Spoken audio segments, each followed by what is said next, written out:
소위 잠언하면은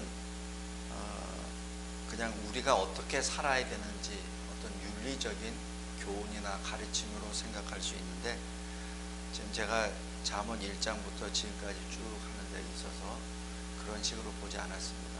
이 잠언을 통해서 하나님의 성품과 하나님이 우리에게 어떻게 행하시는지, 그리고 예수 그리스도에 대해서 초점을 맞춰서 지금 잠언을 보고 있습니다.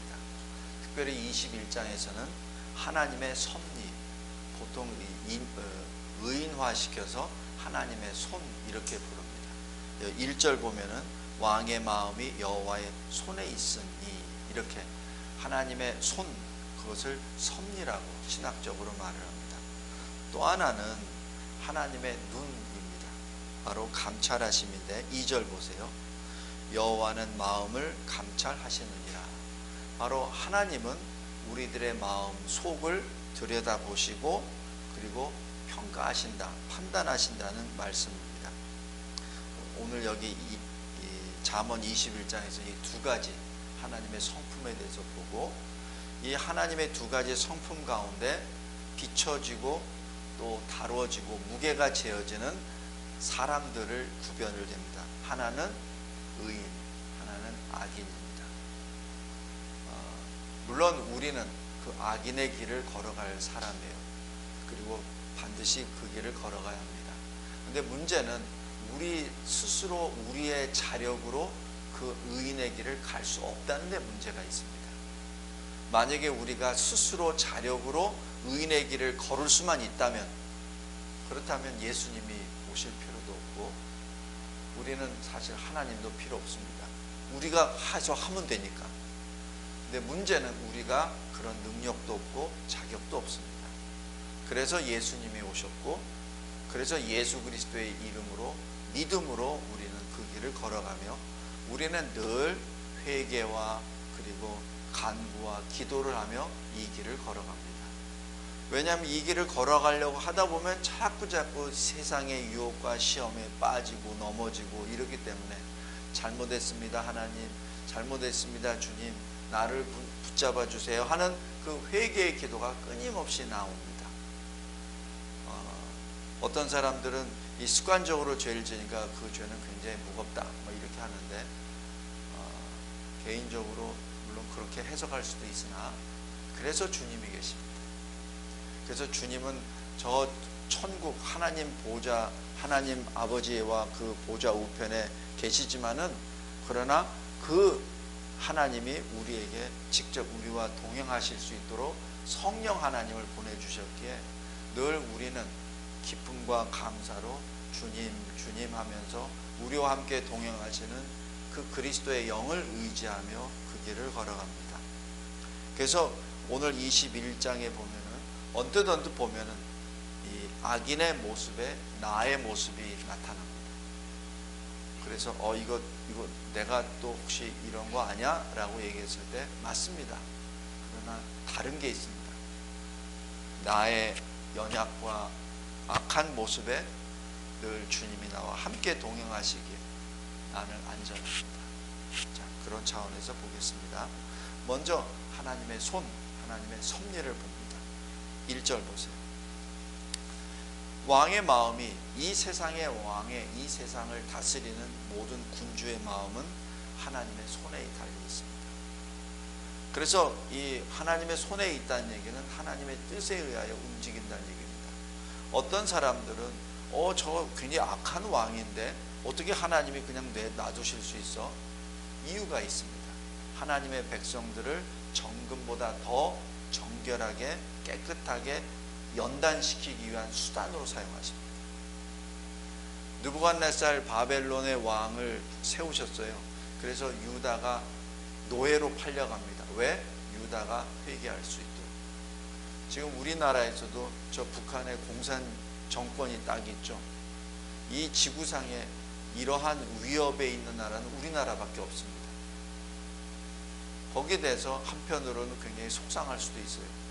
그러나 또 한편으로 보면 하나님이 특별히 이 나라, 이 민족을 사랑해 주셔서 특별히 그러한 기도 제목을 만들어 놓고 또 그러한 몽둥이와 막대기를 들어서 우리가 실족하지 않도록 우리가 늘 정금보다 더 깨끗한 모습으로 성화의 길을 걸어갈 수 있도록 인도해 주시다는 그 자체가 또 하나의 감사 제목입니다. 이 지구상에 그 많은 나라, 한 200개 가까운 그 나라가 있지만은 우리나라 같은 그러한 실존은 우리나라밖에 없습니다. 아주 독특합니다. 그것은 하나님이 이 나라를 향하여 엄청나게 커다란 계획을 세우셨다는 증거요. 또 이 나라를 통해서 하나님의 영광을 나타내시기를 원하신다는 뜻이 있습니다. 그 다음에 30절 보세요.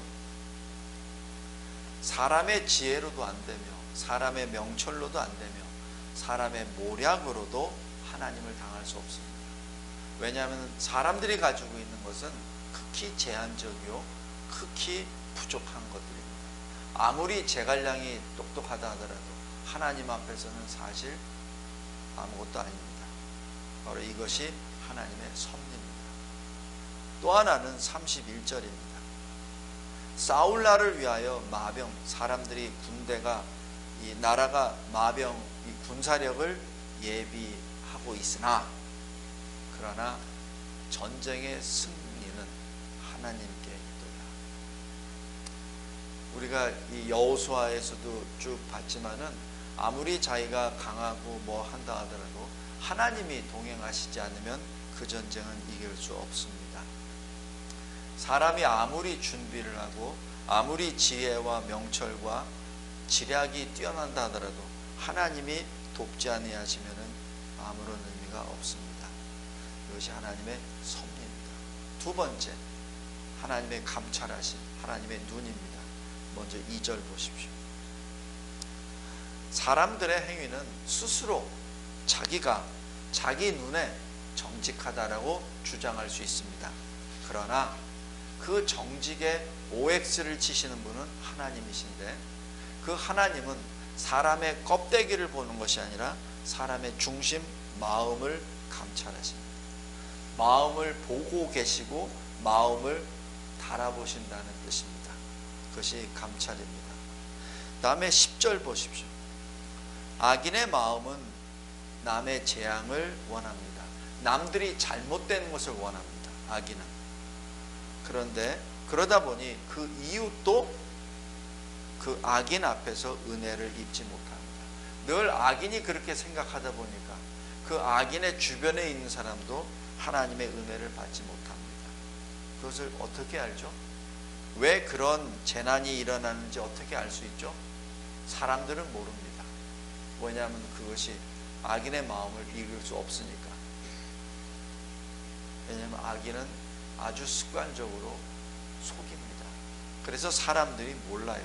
그러나 하나님은 악인의 마음을 아십니다. 다음에 27절 보십시오. 악인의 재물은 하나님이 싫어하시는 가증한 것입니다. 그런데 그 재물과 함께 따라가는 것이 바로 악인의 생각, 마음, 뜻입니다. 우리 가인과 아벨의 재물 잘 생각해 보시면 알 거예요. 가인의 재물은 안 받으십니다. 그러나 아벨의 재물은 받으십니다. 근데 더 중요한 것은 안 받으시는 것 순서가 가인의 마음과 재물입니다. 가인의 재물만 안 받으신 것이 아니라 가인의 마음과 재물을 안 받으시고 아벨의 재물을 받으시는데 바로 그 앞에 아벨의 마음이 들어갑니다. 물론 가인의 그 재물보다 아벨의 재물이 훨씬 더 좋다고 히브리서 11장에 그렇게 증언합니다. 그러나 하나님이 보시기에는 바로 그 마음을 먼저 보십니다. 우리가 하나님 앞에 섰을 때 사람들은 모릅니다. 우리의 속마음을 전혀 모르죠. 그러나 하나님은 보고 계십니다. 그래서 두 렙돈만 밖에 없었던 그 여인이, 과부가 예수 앞에 헌금을 했을 때 예수께서 평가하신 말씀, 다른 많은 사람들은 많은 재물을 헌금했으나 그러나 그들보다 더 많은 재물을 이 과부가 냈다라고 평가하십니다. 그것이 바로 하나님의 감찰하십니다. 왜냐하면 두 두 랩돈은 이 절대적으로 보면은 굉장히 얼마 되지도 않는, 요새 돈으로 200원, 2,000원밖에 안 되는 돈이지만은, 그러나 그 두 랩돈은 그 과부에게는 전 재산입니다. 많은 돈을 헌금한 사람은 자기 재산의 일부를 냈을 따름입니다. 하나님은 바로 그 중심을 보신 것이죠. 주님은 바로 그 중심을 보신 겁니다. 바로 그것이 하나님의 감찰이십니다.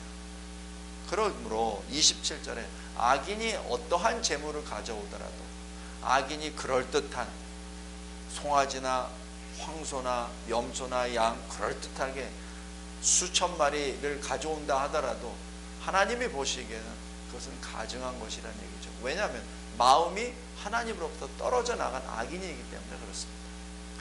죄라고 하는 것은 하나님으로 떨어져 나가는 것이 죄입니다. 하나님의 영광에 미치지 못하는 것, 하나님으로부터 떨어져 나간 것이 죄입니다. 악인은 뭐죠? 그 죄의 덩어리, 죄를 범하는 사람이 악인이죠. 그래서 악인이 가져온 그 재물은 하나님이 싫어하십니다. 더더욱이나 악인의 뜻은, 그것은 하나님이 싫어하십니다. 이것이 바로 하나님의 눈, 하나님의 감찰하심입니다. 자, 여기까지. 그 다음에 세 번째, 이러한 동일한 시간과 공간 속에 하나님의 섭리와 하나님의 감찰하심 아래 이 세상에 존재하는 의인과 악인을 보겠습니다. 먼저 3절 보세요. 의인은 의로 행합니다. 그것이 제사보다 낫습니다. 요새 이 신약 시대로 말하면은 의로 행하는 것이 예배보다 낫습니다. 사무엘이 사울에게 말한 것처럼 순종이 제사보다 낫다 하는 그 말씀입니다. 하나님의 말씀을 듣지 아니하고 이 불결한 것을, 자기 눈에는 좋아 보이는 것을 죽이지 아니하고 숨겼었던 바로 사울 왕에게 하시는 하나님의 말씀입니다. 순종, 하나님의 말씀에 순종하는 것, 바로 그것이 의를 행하는 것이죠. 그것이 하나님의 기쁨입니다. 그러나 15절 보세요.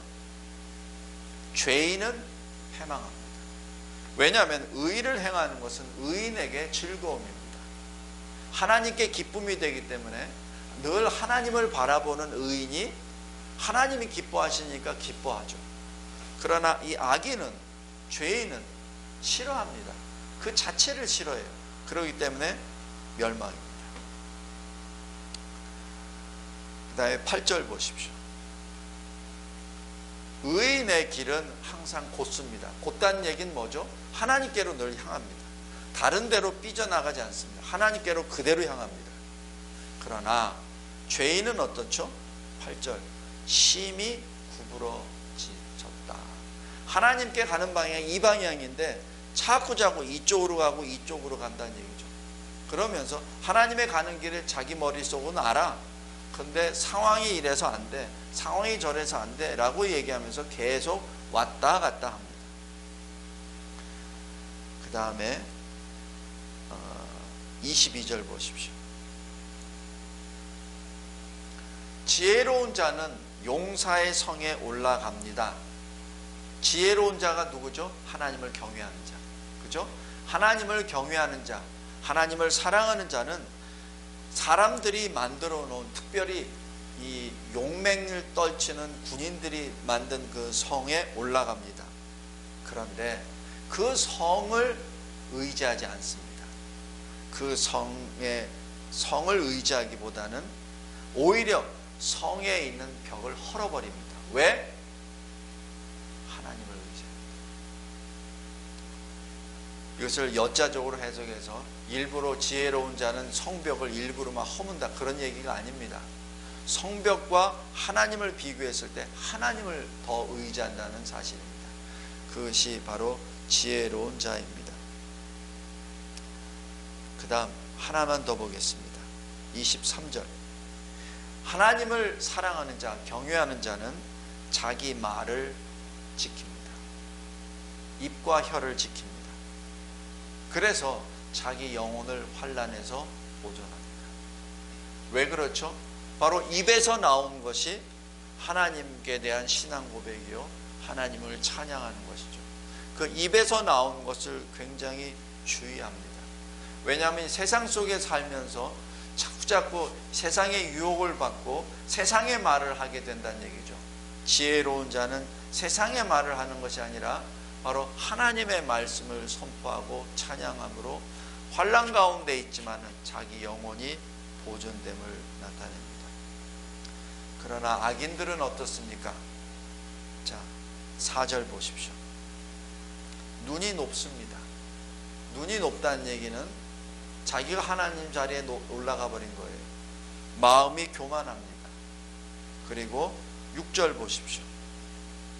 속입니다. 재물을 모을 때 속여서 재물을 모읍니다. 7절 보십시오. 폭력을 행사합니다. 그리고 8절 보십시오.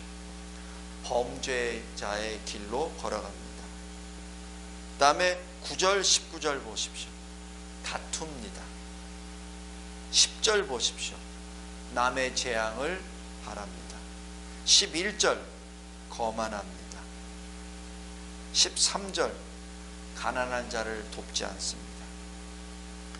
그리고 16절 명철의 길, 바로 거룩하신 하나님을 아는 그 길을 떠나버립니다. 그리고 25절 게으릅니다. 27절 거짓 증언을 합니다. 그리고 29절 자기 얼굴을 굳게 합니다. 자, 여기서 29절만 보겠습니다. 자기 얼굴을 굳게 한다는 얘기는 이 얘기입니다. 자, 저 보세요. 우리는 보통 뭐 어떤 상황이 딱 돼 있을 때 두 가지 질문의 패턴이 있습니다. 내가 무엇을 할 것인가? 이때 내가 무엇을 해야 될 것인가? 또 하나는 내가 무엇을 해야 되는가? 근데 보통 우리는 어디에 초점이 들어가냐면은 이 시점에 내가 무엇을 해야 되는가, 거기에 초점이 들어갑니다. 굉장히 중요한 겁니다. 왜냐하면 거기에 중심이 뭐죠? 납니다. 내가 여기서 무엇을 해야 되지? 여기에는 하나님이 없어요. 하나님이 없고 항상 내가 먼저입니다. 내가 무엇을 해야 되지? 그런데 또 다른 질문은 뭐죠? 내가 무엇을 해야 되지? 왜? 나는 하나님의 종이고 나는 하나님의 그릇이니까 이때 나는 어떻게 해야 되지?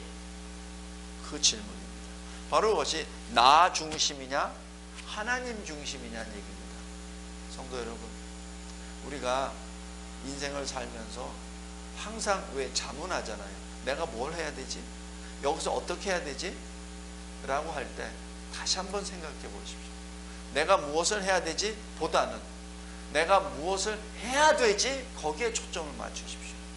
그 초점이 하나님께 가 있을 때 그때 우리는 늘 우리의 행위를 조심하게 됩니다.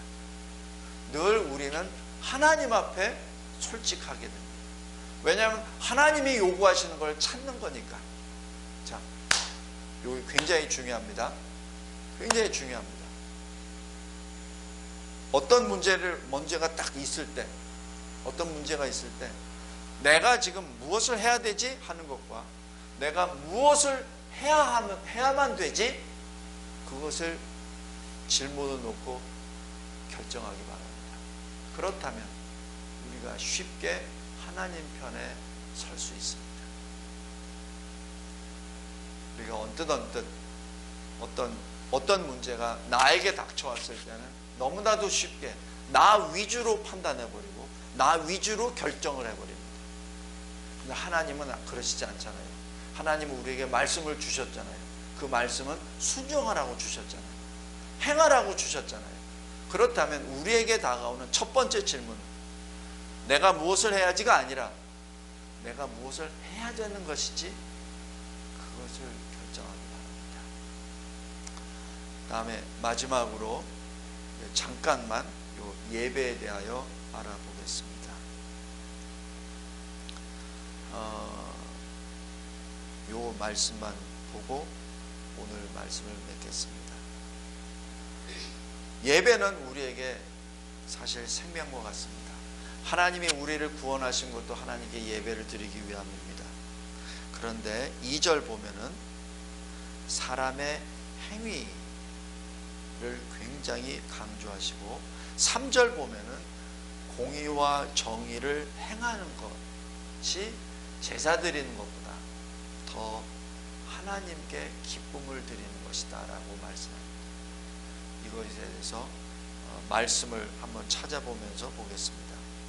먼저 미가서 6장 보십시오. 미가서 6장. 구약성경 1295페이지입니다.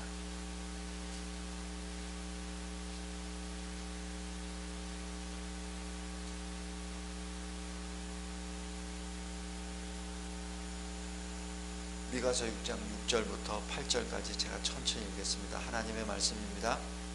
내가 무엇을 가지고 여호와 앞에 나아가며 높으신 하나님께 경배할까? 내가 번제물로 1년 된 송아지를 가지고 그 앞에 나아갈까? 여호와께서 천천의 순양이나 만만의 강물 같은 기름을 기뻐하실까? 내 허물을 위하여 내 맏아들을 내 영혼의 죄로 말미암아 내 몸의 열매를 드릴까?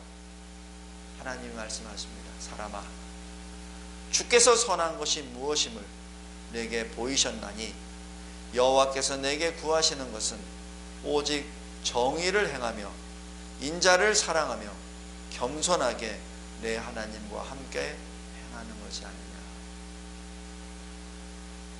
바로 이것이 무엇이죠?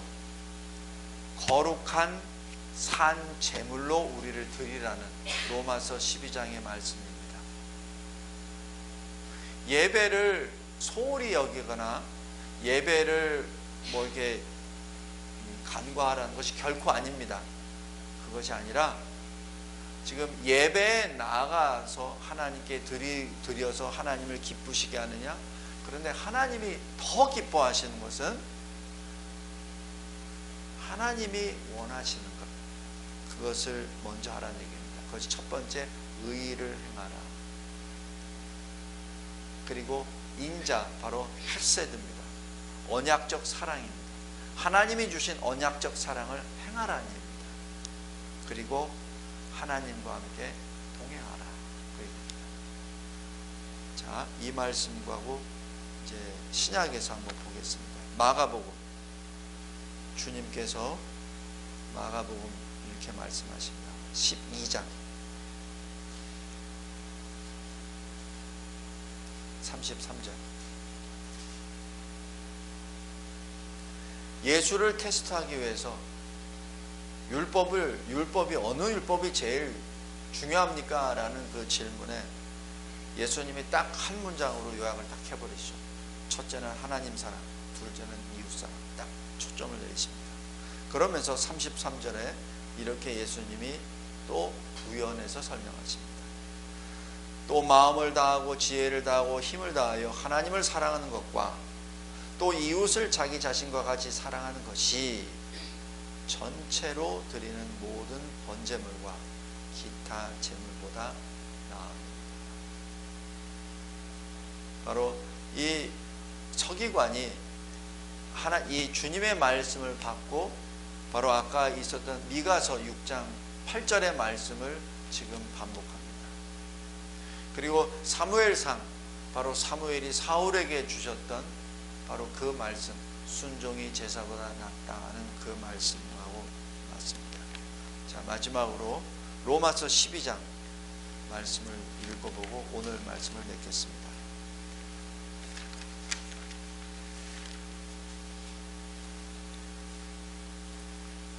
로마서 12장 1절 같이 읽겠습니다. 시작. 그러므로 형제들아, 내가 하나님의 모든 자비하심으로 너희를 권하노니 너희 몸을 하나님이 기뻐하시는 거룩한 산 제물로 드리라. 이는 너희가 드릴 영적 예배니라. 바로 우리가 의로 행하는 것, 하나님이 기뻐하시는 것을 행하는 것이 영적 예배요.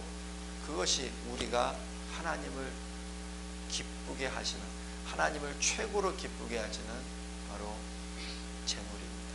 우리 자신이 제물이 되어가는 것이죠. 하나님이 기뻐하시는 그 제물이 되는 겁니다. 우리가 양처럼 어떻게 피를 흘린다는 것이 아니라 하나님의 말씀에 순종하고 의를 행하고 하나님이 기뻐하시는 그 삶을 살아가는 것, 그것이 우리가 하나님께 드리는 영적 예배라는 사실입니다. 우리가 자칫 어떤 예배의 어떤 폼에 딱 규격에 맞춰버리면 난 예배 드렸으니까 내 할 일 다 했어, 그렇게 얘기할 수도 있어요. 난 헌금할 거 다 했어, 난 다 됐어 라고 얘기하는 것처럼, 마치 바리새인이 하나님 나는 11조도 하고요, 나는 절기 헌금도 하고요, 나는 주일 안식일도 다 지켰고요, 다 지켰습니다, 십계명도 다 지켰습니다. 옆에 보니까 세리가 가슴을 치면서 하늘을 쳐다보지도 못하고 주여 주여 나를 용서하소서라고 하는 그 기도하는 모습을 보고 그 바리새인이 뭐라고 하죠? 하나님, 내가 저런 죄인처럼 안 된 것을 감사합니다라고 얘기했습니다. 예수님이 말씀하십니다. 너희들이 보기에는 누가 하나님의 기쁨을 받겠느냐? 세리입니다. 죄인입니다. 하나님이 받으신 것은 우리의 마음입니다. 우리가 마음으로 온 영을 다하여 우리 자신을 드릴 때 하나님이 기뻐하십니다. 우리가 가지고 있는 어떤 부분에 재물을 드리는 것도 하나님이 기뻐하시지만은 그것보다 더 기뻐하시는 것은 우리 전체를 드리는, 우리의 삶을 드리는 영적 예배입니다. 오늘 잠언 21장, 하나님의 손 섭리와 하나님의 눈 감찰하신 것, 그 앞에 우리가 어떤 삶을 살아야 됩니까? 바로 예수 그리스도 안에서 우리의 마음과 몸을 드리는 영적 예배입니다. 기도하겠습니다. 하나님 아버지, 감사하고 감사합니다. 잠언을 통하여 또 예수의 말씀을 또한 새기게 하여 주시고, 하나님의 말씀을 통하여 우리가 살아야 될 모습을 보여주시고 인도해 주신 은혜 진심으로 감사합니다. 이 믿음으로 이 거룩한 영적 예배로 우리의 인생이 점철되게 하옵소서. 예수 그리스도의 이름으로 기도드렸나이다.